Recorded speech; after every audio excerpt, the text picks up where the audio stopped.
मैंने कई जगहों पे पढ़ा है कि इंडिया में जो बीमारियां होती हैं वो उन कंट्रीज़ की बीमारियां नहीं हैं। तो अगर वो उसके बारे में नहीं पढ़ाएंगे, जैसे ये काफ़ी मिस सेलिंग भी होती है कि नहीं चाइना में जाइए बिकॉज चाइना और इंडिया की बीमारियां एक हैं, तो वहाँ के मेडिकल इंस्टीट्यूशन बेटर पढ़ा पाएंगे इन कंपैरिजन टू रशियन। या ये रियल में है कि सिर्फ प्रोपेगेंडा है कि हर जगह पढ़ाया जाता है? देखिए, बच्चे केस स्टडी पढ़ते हैं, बच्चों के पास कोई राइट्स नहीं होते ड्यूरिंग द स्टडीज़ कि वो एक्चुअल किसी पेशेंट को ट्रीट कर सके। पहली चीज़ हमें जाननी है। केस स्टडीज़ में अच्छी university, I will not say the अच्छी यूनिवर्सिटीज़ के करिकुलम में इंक्लूड होता है that you will have to actually aware about general diseases, जो जनरल डिजीजेज होती हैं, चाहे आपकी कंट्री में वो डिजीज़ हो या ना हो।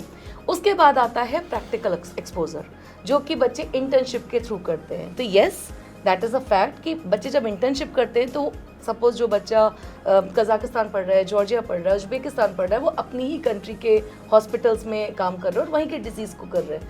लेकिन यहाँ पे अब रोल स्टार्ट होता है यूनिवर्सिटीज़ का।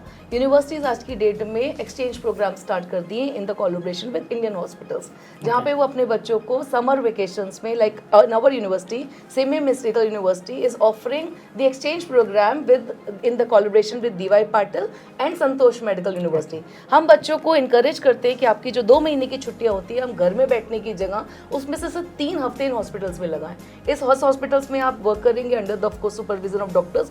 प्रैक्टिस सब मतलब आप प्रिस्क्रिप्शन तो नहीं राइट कर सकते लीगली, बट आप प्रैक्टिस 3 हफ्ते आप किसी डॉक्टर के सुपरविजन पे काम कर रहे हैं, तो definitely it will enhance your skills. ये बच्चे पे और बहुत कुछ यूनिवर्सिटी के कोलैबोरेशन पे डिपेंड करता है कि कैसे हम उनकी स्किल्स को इन्हांस कर सकते हैं।